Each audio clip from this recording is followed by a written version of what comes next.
하나님의 말씀은 맛있습니다. 하나님의 말씀은 즐겁습니다. 하나님의 말씀은 생명과 행복을 줍니다. 500독 성경 통독 훈련 원장입니다. 여수 살리는 교회 임기환 목사가 하나님의 말씀을 봉독하고 전하는 시간입니다. 함께 하시면 기적이 일어납니다. 알람을 설정하시고 들으시면 좋겠습니다. 본 방송은 유튜브에서 성경 통독 임기환 검색하시고 구독하시면 계속되는 하나님의 말씀 업데이트를 통해서 은혜 받으실 수 있습니다. 오늘은 이사야 17장을 봉독하고 말씀을 전하겠습니다.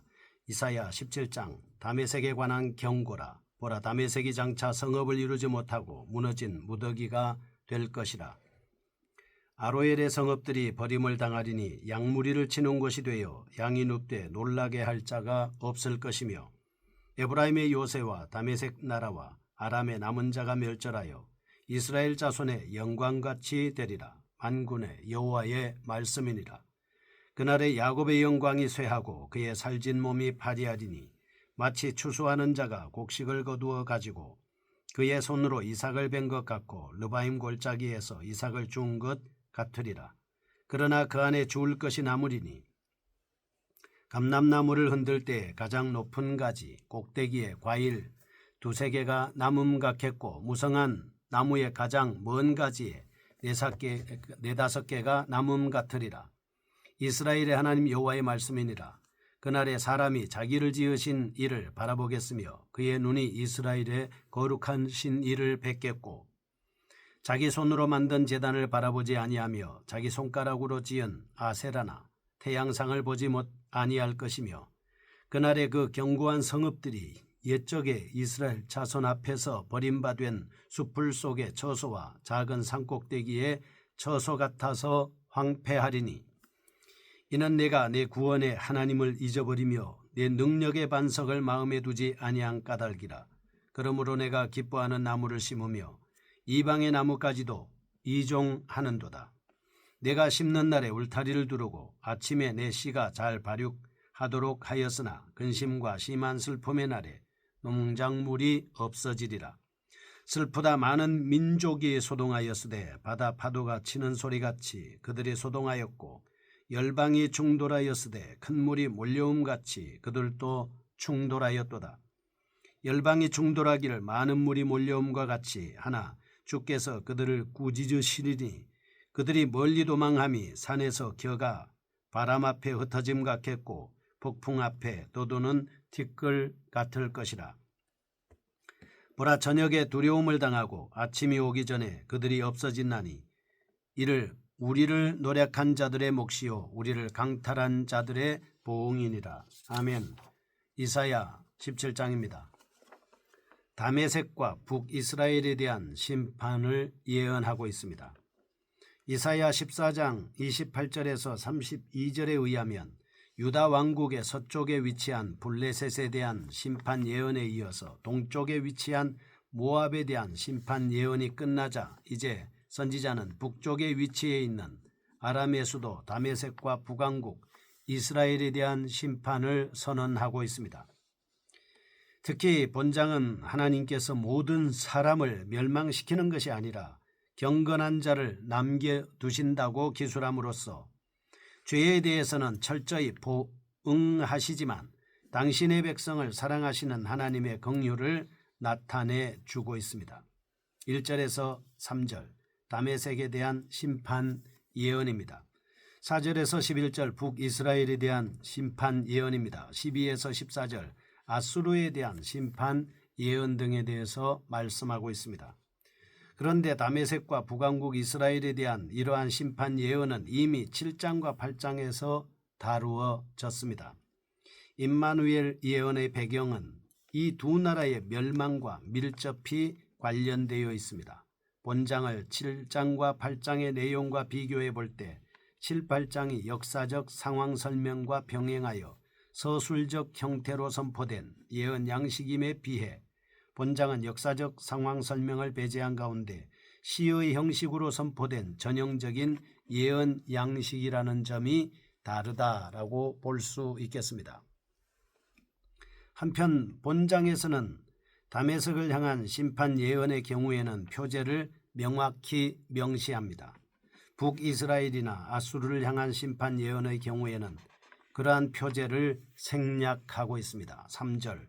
왜냐하면 북이스라엘의 심판과 아수르의 심판이 다메섹에 대한 심판 예언의 범주 속에 포함되거나 연결되기 때문입니다. 그러므로 1절의 표제는 북이스라엘과 아수르의 심판에 관한 예언에도 똑같이 영향을 미친다고 하겠습니다. 왜냐하면 선지자는 다메섹과 북왕국 이스라엘을 다윗의 집을 치기 위해 동맹한 하나의 세력으로 보고 있습니다. 다메섹에 관한 경고라는 표제 아래서 북왕국 이스라엘의 심판까지 포함하여 예언하고 있기 때문입니다. 또한 본장의 두 번째 단락에서는 본서의 핵심 주제 중에 한 가지인 남은 자 사상이 강하게 부각되어 있습니다.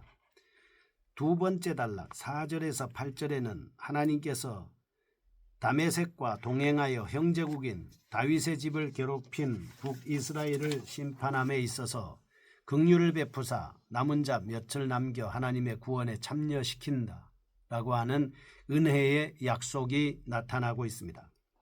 이삭 죽기와 겨우 몇 개 남은 감람나무 열매 따기에 비유되고 있는 이 남은 자 사상, 이스라엘에 대한 하나님의 구원 약속을 잘 보여준다 하겠습니다. 이사야는 하나님의 은혜를 받은 남은 자들은 자신들이 섬기던 우상들을 버리고 새롭게 하나님을 앙망하게 될 것이라고 선포하고 있습니다. 아울러 본장에는 이전의 다른 나라들에 대한 심판 예언의 경우처럼 각 나라의 심판이 다윗의 집 유다와의 관계 속에서 서술되어 있습니다. 14절에 본장의 맨 마지막에 함축성 있게 요약되어 있는 것을 볼 수 있겠습니다. 하나님의 나라의 백성들이 그 대적 세력들로 인해 잠시 두려움을 당하나 곧 그 대적들이 멸망을 당하게 된다고 밝히고 있기 때문입니다. 하나님께서는 언약 백성들을 괴롭히는 자들에 대해서는 궁극적으로 파멸시키십니다. 이제 다메섹, 북이스라엘, 아수르에 대한 심판이 예언이 차례로 기록되어 있는 본장을 단락별로 핵심 사상을 살펴보도록 하겠습니다. 1절에서 3절입니다. 다메섹에 대한 하나님의 심판 예언입니다. 본 단락은 열방들에 대한 이사야 예언 가운데 다섯 번째 것으로 아람 왕국의 수도 다메섹의 멸망에 대한 예언입니다. 사실 다메섹은 이전에 몇 번 파괴된 경험이 있었습니다. 그러나 극적으로 회복된 강인한 도시라 하겠습니다. 그러나 선지자는 이제 다메섹이 하나님의 심판을 받아 완전히 파괴되어 재기불능의 상태가 될 것이라고 선언하고 있습니다. 1절에 보라는 단어를 사용하여 모든 사람들이 다메섹의 멸망에 관심을 집중하도록 유도하고 있습니다.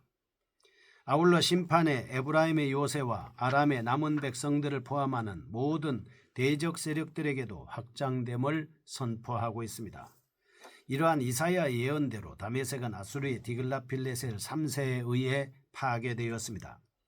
또한 그 이후에도 바벨론, 페르시아의 침략을 받아 강대한 도성으로서의 위용을 상실하고 단지 평범한 일개 성으로 전락하였습니다. 하나님은 이처럼 자신의 예언을 분명히 성취하시는 분이십니다. 그러므로 우리는 하나님의 말씀을 존중해야 합니다. 더욱 신실하게 받아들이도록 노력해야 할 것입니다. 두 번째 4절에서 11절입니다. 북이스라엘에 대한 심판 예언입니다. 이사야는 1절의 표제에서 본장의 주제를 다메섹에 대한 경고라고 밝히고 있습니다. 그러나 본단락의 내용을 자세하게 살펴보면 북왕국 이스라엘에 대한 경고가 더 중심적으로 부각되어 있음을 발견할 수 있습니다. 선지자는 하나님 나라를 위협하는 이방 세력을 남의 다메섹 세력으로 규정하여 심판의 대상을 삼았습니다.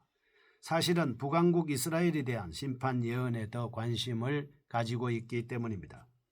왜냐하면 다메섹은 원래가 이방 세력이어서 하나님을 알지 못한 가운데 계속 하나님 나라를 대적해 왔습니다만 이스라엘은 다윗의 집에 대한 형제국이요 하나님께서 다윗과 맺으신 그 언약을 잘 알고 있으면서도 고의적으로 불순종했기 때문입니다.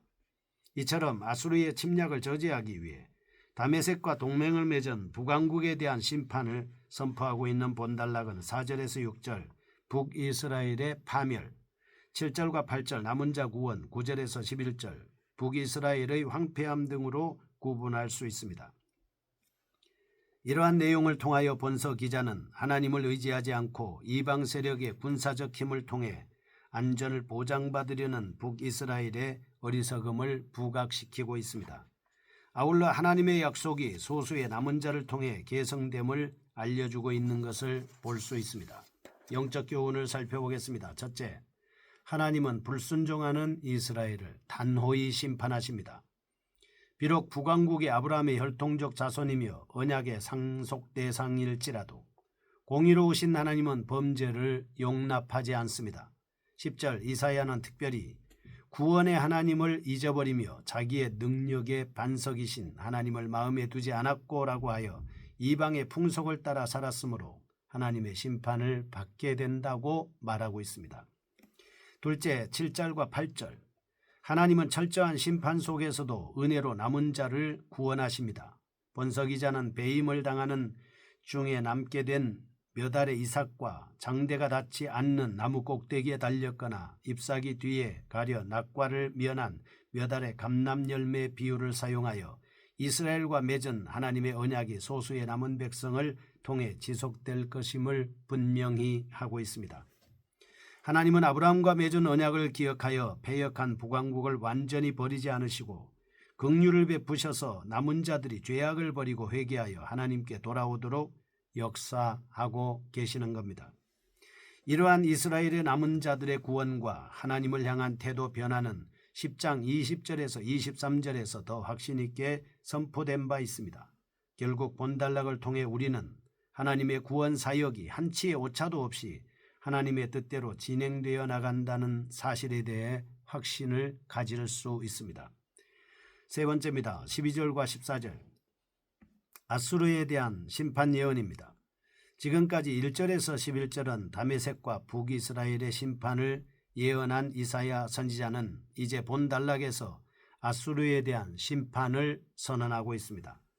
그런데 한 가지 생각해야 할 것은 본달락의 메시지의 핵심이 아수르에게 임할 심판 자체가 아니라는 사실입니다. 아수르에 임할 심판에 대해서는 메시지는 이미 10장과 14장 24절에서 27절에 독립적으로 잘 나타나 있습니다. 결국 본달락에서 아수르는 7장 16절에서 25절, 8장 4절에서 8절에 이미 예언된 것처럼 다메섹과 북이스라엘에 대한 하나님의 심판 도구로서 등장하고 있는 것입니다.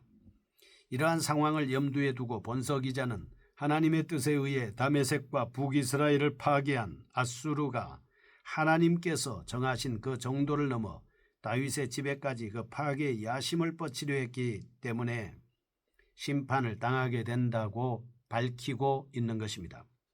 아수르에 대한 이러한 심판 예언은 8장 4절에서 10절 예언된 내용과 문맥적으로 통하고 있습니다. 이처럼 14절 아수르에 대한 심판을 선언한 이사야는 결론적으로 하나님 나라의 대적 세력의 말로는 멸망임을 증거하고 있습니다. 사실 이러한 예언은 열광의 침략으로 위축되어 있는 유다 백성을 위로하고 격려하기 위한 것이었습니다. 유다의 주변에 위치한 이방국들에 대한 심판과 멸망 선언은 하나님 나라의 승리를 의미합니다. 그 백성의 회복과 구원을 의미하는 것입니다. 선지자는 심판의 도구인 아수르의 멸망을 예언함으로써 언약 백성 유다에 대한 하나님의 변함없는 보호를 확증하고 있습니다. 이상의 본장을 통해 우리는 다음과 같은 교훈을 발견할 수 있습니다. 첫째, 4절에서 8절 하나님은 어떤 상황 속에서도 진실로 회개하는 자를 은혜로 구원하십니다.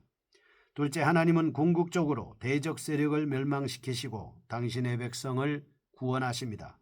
셋째, 요한일서 2장 15절 16절 그러므로 성도는 세상의 유혹에 빠지지 말고 언제나 하나님의 신실하신 사랑을 기억하며 현재의 고난을 극복해 나가야 할 것입니다. 겸손함으로 하나님이 주신 은혜를 기억하며 자신을 순종하며 사는 저희가 되게 하여 주옵소서. 예수님의 이름으로 기도합니다. 아멘. 여수 살리는 교회 임기환 목사였습니다. 지금 극동방송을 듣게 하세요. 기적이 일어납니다. 우리는 지금 생명을 전하고 있습니다.